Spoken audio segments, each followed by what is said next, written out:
SK Singh पाठशाला में आप सभी का स्वागत है।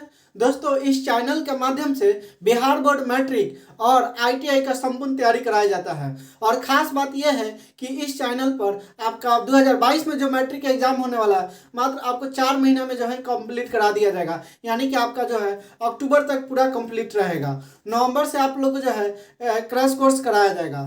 तो चलिए, आज हम लोग जो है आज का जो टॉपिक है हम लोग शुरू करते हैं। प्रश्नावली 1.1 का आज जितना प्रश्न बन सके उसका हम पूरा देखेंगे। और इससे पहले आपसे एक गुजारिश है कि इसके पहले वाले जो वीडियो आप नहीं देखे होंगे तो जाके देख लीजिए, उसका लिंक डिस्क्रिप्शन में है। इसलिए हम आपको बोल रहे हैं क्योंकि इसका जितना थ्योरी है, इसका जितना फार्मूला है आज जो हम पढ़ाने वाले हैं उसमें जो हमने पहले बता दिया है, तो आप उसे जरूर देखिए और उसके बाद ही इसे देखिए। तो चलिए हम लोग जो है शुरू करते हैं। आज का प्रश्न है, निम्नलिखित संख्याओं का HCF ज्ञात करने के लिए यूक्लिड विभाजन एल्गोरिथम का प्रयोग कीजिए। अब देखिए, यूक्लिड विभाजन एल्गोरिथम या परिमिका का है, बात कोई ज़्यादा खास दिक्कत नहीं है, सेम ही है। तो चलिए हम लोग जो है हमने बताया था कि यूक्लिड एल्गोरिथम का फार्मूला होता है A बराबर BQ प्लस R, और जहाँ 0 से 12 या बराबर क्या R और R से बड़ा क्या होता है B। अब कहिएगा सर ये कैसे बनेगा, घबराने की कोई बात नहीं है। देखिए, यदि नहीं अभी आप जो है डिसलाइक कर दीजिए। अगर हम पूरा जब समझा देंगे आपको समझ में आ जाएगा तो डिसलाइक को हटा दीजिएगा। लाइक कीजिए या ना कीजिए, उससे मुझे कोई दिक्कत नहीं है। चलिए यहाँ देखिए, अब जो है 135 और 225 का जो है हमें यूक्लिड विभाजन एल्गोरिथम के माध्यम से हमको HCF निकालना है। तो देखिए बहुत आसान है, इतना आसान है कि आप सपना में भी निकालना शुरू कर दीजिएगा। तो चलिए, आप जो मान लीजिए कि तीसरा क्लास चौथा क्लास में जो HCF सीखे होंगे, पहले उस तरह हम लोग एक छोटा सा ले लेते हैं। उसके बाद जो है बिना देखिए आप क्या कीजिएगा, आपसे कोई कहेगा 135 और 225 का HCF निकालने के लिए, तो आप क्या कीजिएगा 225 में 135 से क्या कर दीजिएगा निकालना भाई, यानी पहले भाग दीजिएगा। भाग विधि से HCF निकाल रहे हैं। चलिए, एक मतलब में कितना होगा 135, यहाँ बोलिए 0, यहाँ बोलिए 9, यहाँ बोलिए पूरा कट जाएगा। अब बताइए भाग नहीं लगेगा, यानी अब तो नहीं, अब 90 में 135 से अब क्या कर देंगे यहाँ, अब बोलिए 90 में एक मतलब में लगेगा कितना हो जाएगा 45। अब भाग नहीं लगेगा तो ये 90 यहाँ आ जाएगा, तो अब बोलिए 90 यानी 45 दूना 90, यहाँ पूरा कट गया, यानी मेरा HCF कितना आया 45। ये तो आप लोग जानते होंगे, कहिएगा सर ये तो हम जानते हैं, लेकिन नहीं, आपको एग्जाम में इस ऐसे नहीं बनाना है। आपको एक छोटा सा बताया है कि अब देखिए कैसे बनाना है, समझाने के लिए वो बता दिए हैं। अब यहाँ लिखिए पहले हल जरूर लिखिएगा। चलिए आप देखिए A और B, पहले देखिए A जो 12 होगा पहले उसको ले लीजिएगा, क्योंकि यहाँ देखिए भाज्य हमेशा भाजक से क्या होता है बड़ा होता है।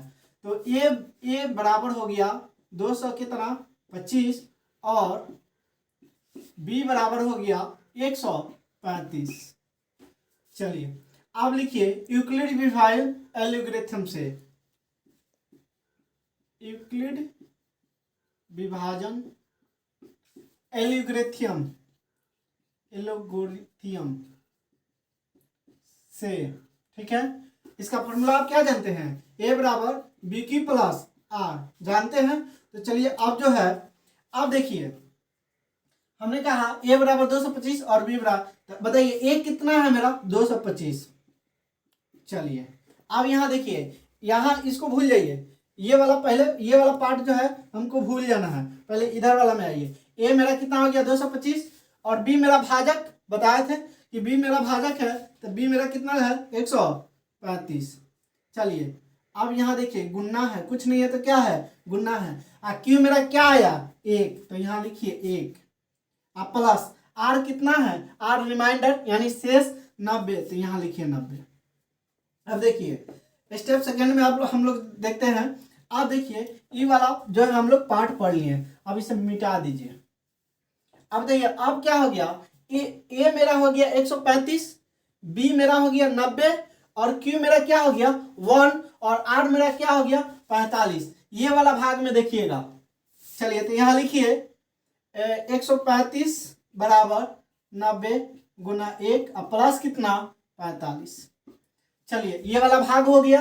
अब यहाँ देखिए, अब मेरा बी ए क्या होगा 90, बी मेरा क्या हो गया 45, क्यू मेरा क्या हो गया 2, आर मेरा क्या हो गया 0। यहाँ देखिए अब लिखिएगा 90 बराबर 45 गुने 2 प्लस 0। अब देखिए जैसे रिमाइंडर 0 आ जाएगा, जैसे रिमाइंडर 0 आ जाएगा यानी शेष 0 आ जाएगा, तो मेरा बी जो है यानी बी मेरा क्या भाजक, जैसे भाजक क्या हो जाएगा मेरा HCF बन जाएगा। यहाँ लिखिए चूंकि b बराबर क्या आ गया 45, इसलिए HCF मेरा क्या आ गया 45 आंसर। देखिए कितना आसान है, समझ में आ गया होगा। पहले आप नॉर्मल जैसे HCF भाग विधि से जो HCF बनाते थे वैसे बना लीजिएगा, उसके बाद एक एक करके जो है आप कर लीजिएगा। तो चलिए उतार लीजिए, हो गया। प्रश्न जो है हम लोग देखते हैं, नेक्स्ट प्रश्न है 196 और 38220 का जो है यूक्लिड एल्गोरिथम से जो HCF निकाला। ठीक उसी प्रकार पहले हम एक छोटा सा यहाँ भागफल विधि से जो है HCF निकाल लेते हैं। चलिए 196 कितना हुआ 38220। चलिए भागफल विधि से जैसे निकालते हैं, देखिए 195 मात्रा में यहाँ लग जाएगा, आप चेक कर लीजिएगा 38220 आ जाएगा। शेष क्या आ गया 0। ठीक है, शेष क्या आ गया 0, यानी यही मेरा क्या हो गया HCF मेरा क्या आ गया 196।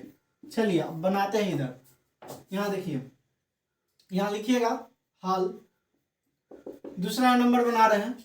यहाँ लिखिएगा हल ए बराबर कितना, देखिए ए हमेशा बड़ा वाला को लीजिएगा। हमने कहा कि ए हमेशा बड़ा वाला को, क्योंकि भाज्य जो होता है हमेशा भाजक से बड़ा होता है, इसलिए ए बराबर क्या लेंगे 38220 और बी बराबर क्या लेंगे 196।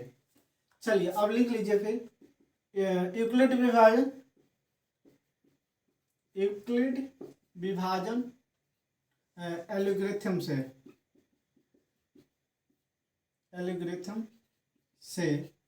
इसका क्या फॉर्मूला होता है बोलिए, ए बराबर बी क्यू प्लस आर। चलिए ए का मान बोलिए कितना है 38220, बी का मान बोलिए कितना है 196, चलिए गुना क्यू का मान बोलिए 195 और आर का मान बोलिए कितना 0।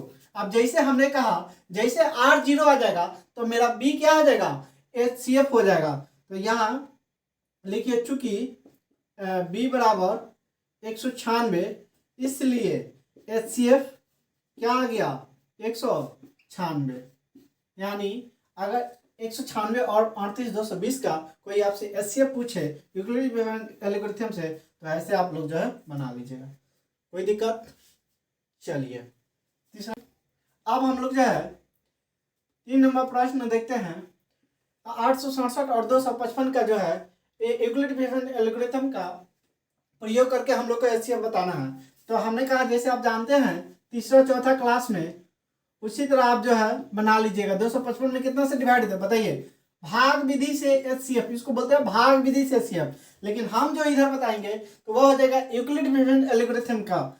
यहाँ देखिए कितना 3 मात्रा में कितना हो जाएगा 15 का 5 हाथ में 1, और यहाँ बोलिए 15 1 16 6 7, घटाइए कितना हो जाएगा 2 0 और कितना हो जाएगा 1, यहाँ बोलिए 255 है। यहाँ बताइए 2 मात्रा में कितना हो जाएगा 204, यहाँ बोलिए घटाइए 1, यहाँ बोलिए 5 कट गया, और यहाँ बोलिए 102। अब 2 मात्रा में लग जाएगा कितना 102।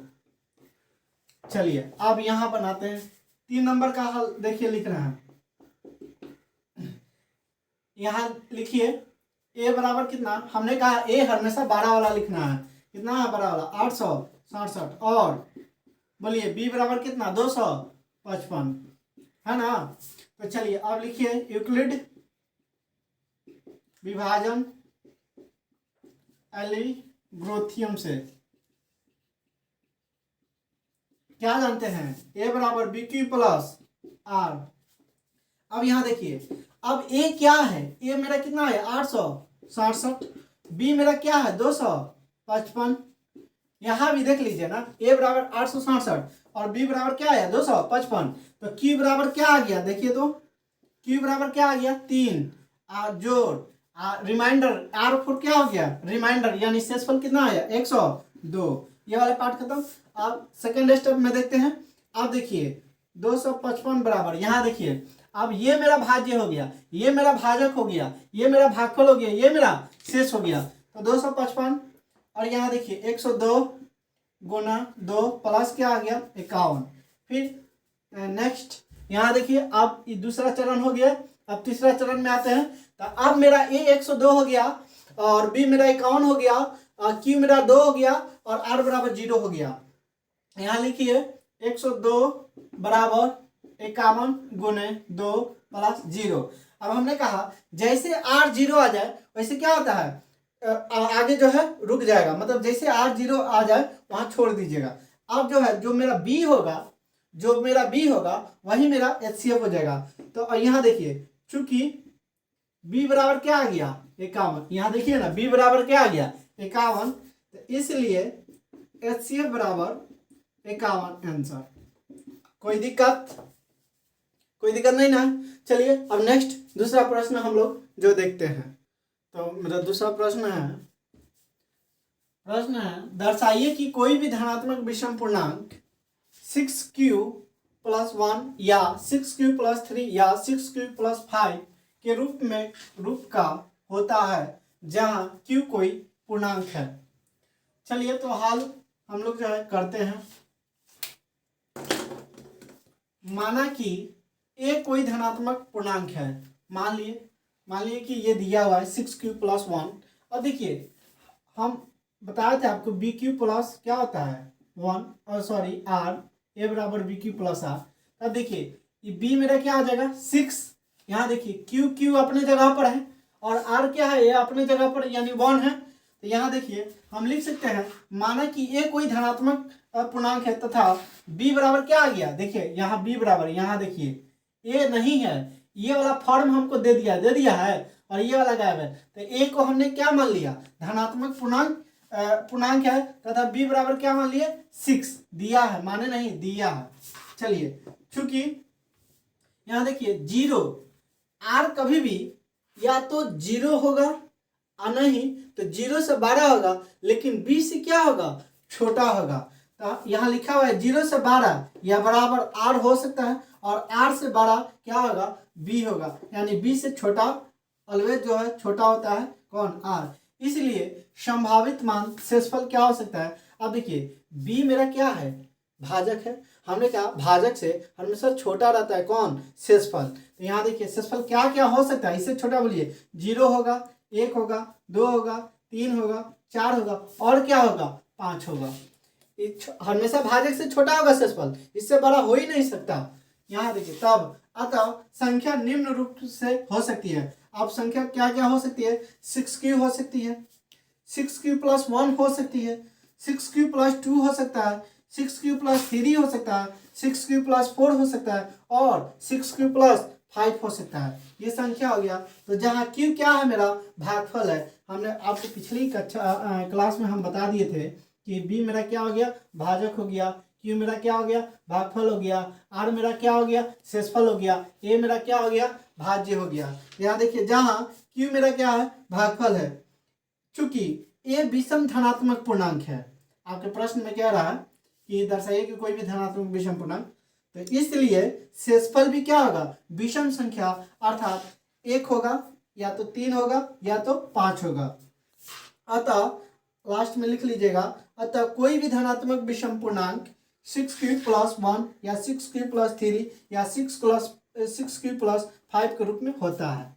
यहाँ लिख लीजिए प्रूव्ड। चलिए कोई दिक्कत, आगे चलते हैं। तीसरा नंबर प्रश्न हम लोग जो है देखते हैं। दूसरा प्रश्न है दर्शाइए कि कोई भी विषम धनात्मक पूर्णांक 6q + 1 या 6q + 3 या 6q + 5 के रूप का होता है जहां q कोई पूर्णांक है।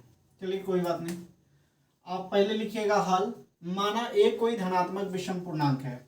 अब काहे मानेंगे, क्या कि यहाँ कह रहा है दर्शाना है कोई भी विषम धनात्मक पूर्णांक, इसलिए हमने मान लिया कि माना a कोई धनात्मक विषम पूर्णांक है तथा b बराबर 6।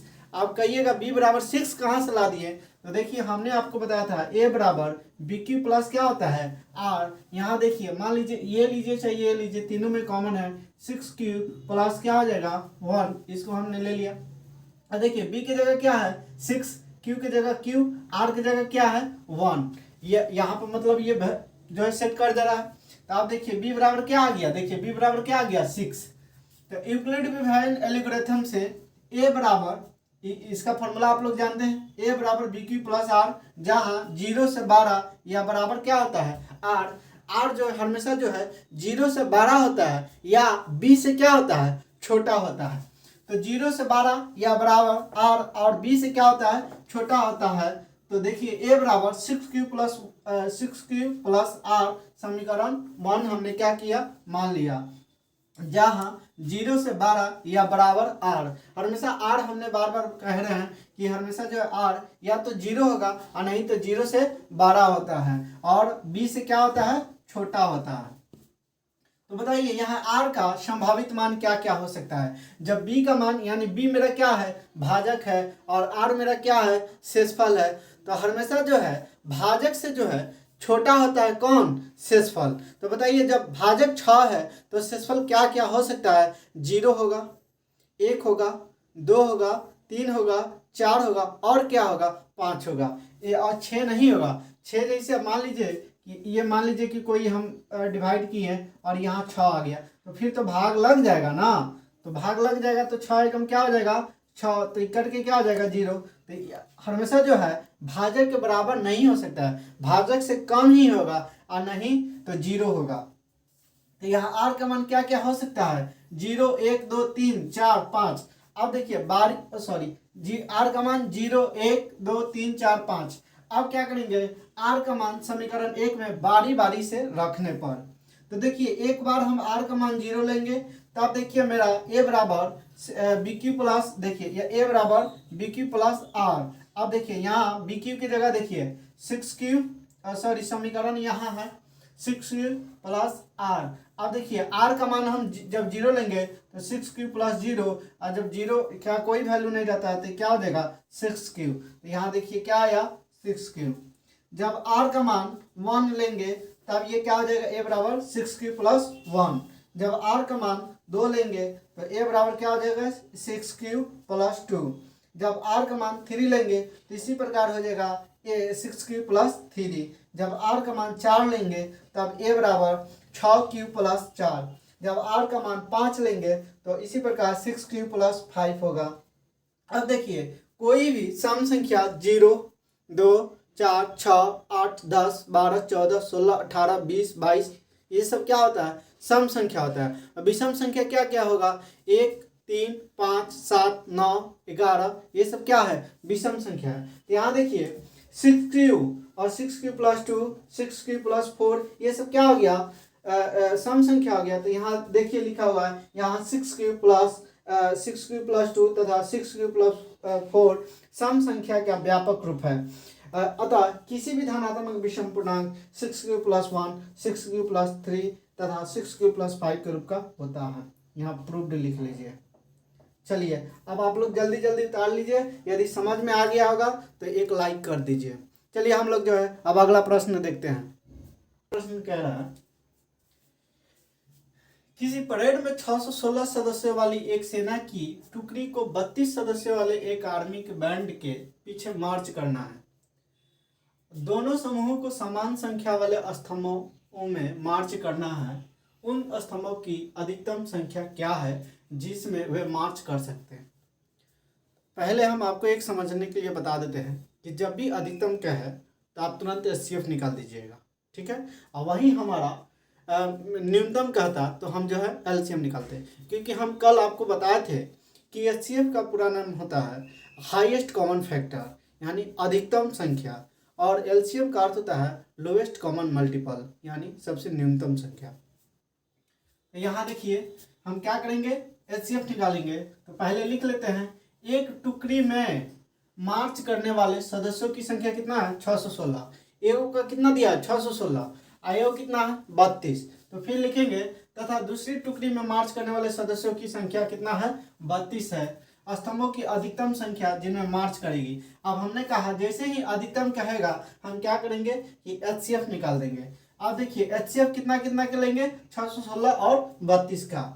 तो माना देखिए माना A बराबर 616 तथा B बराबर क्या हो जाएगा 32। A मेरा क्या है भाज्य है और B मेरा क्या है भाजक है, और हमेशा जो है भाजक से बड़ा होता है कौन भाज्य। तो हमने आपको कल ही बताया था कि जब भी आपको जिसमें बड़ा दिखाई दे उसे A मान लीजिएगा, जो छोटा दिखाई दे आप उसे B मान लीजिएगा। तो यूक्लिड विभाजन परिमिका से अब कहिएगा सर यहाँ एल्गोरिथम तो लिखे, तो आप लिख सकते थे एल्गोरिथम और परिमिका दोनों एक ही है, इसमें कोई अंतर नहीं है। A बराबर BQ प्लस R, जहाँ 0 से बड़ा R और R से बड़ा B होता है। अब देखिए 616 बराबर अभी क्या लिखे हम बता देते हैं आपको। मान लीजिए कि 616 में कितना से आप जो भाग विधि से जैसा HCF आप जानते हैं उसी विधि से आप बनाइए। देखिए बहुत आसान है, देखते चलिए। यहाँ 19 मात्रा में लग जाएगा कितना 19 दूना 38 3 और 19 3 57 6 60, यहाँ काटिएगा 8। अब देखिए अब इसमें ये आ जाएगा यहाँ पर और 8 चुका 32। अब शेष क्या आ गया 0, जैसे शेष 0 आ गया मेरा क्या हो गया HCF हो गया। तो देखिए अब पहले इसको भूल जाइए, तो यहाँ देखिए ये मेरा क्या हो जाएगा A, ये क्या हो गया A, और ये मेरा क्या हो गया B, और ये मेरा क्या हो गया Q, और ये मेरा हो गया R।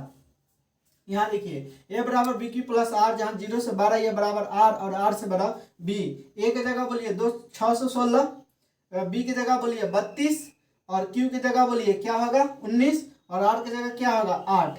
अब देखिए फिर नेक्स्ट स्टेप में हम लोग देखेंगे कि अब जो है अब EA बन जाएगा और ये मेरा क्या बन गया B बन गया, और यहाँ Q मेरा क्या हो गया 4 हो गया, सॉरी R क्या हो गया 0 हो गया।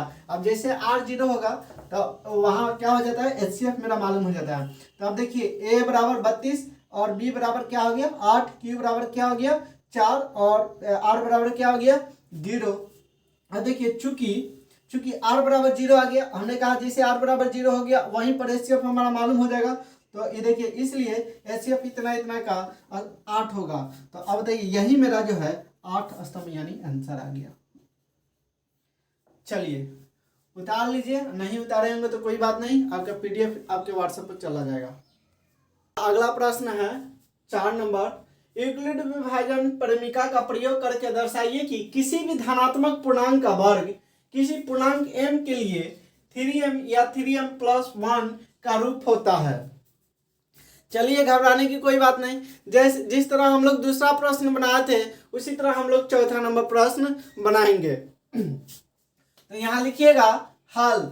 अब लिख लीजिएगा माना A कोई धनात्मक पूर्णांक है तथा B बराबर क्या 3। अब देखिए दूसरे नंबर प्रश्न में था 6Q प्लस 1, तो ये क्या था। अब देखिए एल्गोरिथम का नियम आप क्या जानते हैं, A बराबर BQ प्लस R। तो B मेरा क्या है भाजक है, Q मेरा क्या है भागफल है, R मेरा क्या है शेषफल है। तो ये देखिए BQ प्लस ER, R की जगह वैल्यू क्या था 1, ये दूसरा प्रश्न का बता रहे हैं। उसी प्रकार हमारा चौथा प्रश्न बनेगा, इसलिए दूसरा प्रश्न को हम बहुत अच्छा से बताए थे, तो थोड़ा सा गौर कीजिएगा। अब ये Q क्या मेरा हो गया भागफल हो गया, तो B का मान कितना हो गया 6 हो गया। अब यहाँ देखिए इसी प्रकार 3m आप प्लस क्या दे दिया है 1, Q का वैल्यू क्या दे दिया है m, B का वैल्यू क्या दे दिया है 3 और R का वैल्यू क्या दे दिया है 1। तो आप लिखिएगा तथा B बराबर क्या है 3 है। तो यूक्लिड विभाजन एल्गोरिथम से देखिए ये दी गई संख्या के व्यापक रूप है। आपके हिंट्स आपके बुक में देखिएगा, इस क्वेश्चन का जो थोड़ा सा हिंट्स आपको दे दिया होगा, उसी हिंट्स के माध्यम से हम लोग जो है इस प्रश्न को बना रहे हैं। यूक्लिड विभाजन एल्गोरिथम से A बराबर BQ प्लस R, जहाँ 0 से 12 या बराबर R और R हमेशा जो है B से क्या होता है छोटा होता है। तो यहाँ लिखिएगा A बराबर 3Q प्लस R, जहाँ 0 से 12 या बराबर R और R जो है B से हमेशा क्या होता है छोटा होता है। R मेरा क्या है शेषफल है, B मेरा क्या है भाजक है। अब बताइए भाजक जब 3 दिया है तो शेषफल क्या क्या हो सकता है, 1 होगा 2 होगा 0 होगा, यानी 0, 1 और 2 होगा। ठीक है, यहाँ लिखिएगा अतः r का संभावित मान क्या क्या हो सकता है, 0, 1 और 2 होगा। जब r का मान 0 लेंगे तब तो देखिए, जब r का मान आप 0, बारी बारी से आपको मान रखना है r का। जब r का मान 0 लेंगे, फिर एक बार r का मान 1 लेंगे, फिर एक बार r का मान 2 लेंगे। जब r का मान 0 लीजिएगा तो तो 3q प्लस 0 इक्वल टू क्या आ जाएगा, 3q। जब 3q प्लस 0 को जोड़िएगा तो रिजल्ट मेरा क्या आएगा, 3q। अब दोनों तरफ हम क्या करेंगे, वर्ग कर लेंगे। वर्ग करने के बाद आपका रिजल्ट आएगा a² बराबर 3m। ये क्या हो जाएगा, मेरा समीकरण हो जाएगा। और देखिए m बराबर जो 3q² लिखे हैं तो ये वाला वैल्यू दिया है, इसको हमने m मान लिया। इसी प्रकार जब r का मान जब 1 लेंगे, हम बोले हैं कि r का मान बारी बारी से रखेंगे, तो जब r का मान 1 लेंगे तो a बराबर 3q प्लस 1। अब फिर इसी प्रकार दोनों तरफ क्या करेंगे, वर्ग करेंगे। अब यहाँ देखिए, जब वर्ग करेंगे तो ये वाला आपको कुछ नज़ारा दिख रहा है, ये वाला a प्लस बी का होल स्क्वायर पर है। देखिए a प्लस बी का होल स्क्वायर पर है, तो हम फॉर्मूला क्या जानते हैं इसका, a² प्लस 2ab और प्लस क्या होता है, b²। आप लोग शायद ये ना जानकर ये जानते होंगे a² plus b² plus 2ab, ये दोनों होता है, कोई अंतर नहीं है, बस इसको उधर भेज दिए, इसको इधर भेज दिए हैं, इसमें कोई दिक्कत नहीं है। तो आप देखिए इस a प्लस बी का होल स्क्वायर पर जब सॉल्व कीजिएगा तो आपका रिजल्ट आएगा 3q² प्लस 2 आई देखिए ab प्लस a²। अब जब सॉल्व कीजिएगा तो मेरा रिजल्ट आएगा a² बराबर 3m प्लस 1।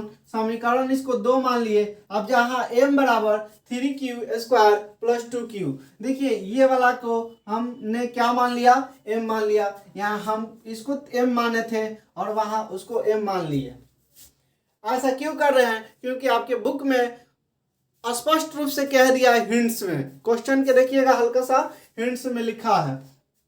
जब r बराबर 2 लेंगे तो a बराबर 3q प्लस 2, दोनों तरफ वर्ग कीजिएगा। उसी प्रकार a प्लस बी का होल स्क्वायर पर है, आप सॉल्व कीजिएगा, मेरा रिजल्ट आ जाएगा a² बराबर 3m प्लस 1। और समीकरण इसको 3 मान लेंगे। एक बार हमने समीकरण 1 माना, एक बार हमने 2 माना और एक बार 3 माना।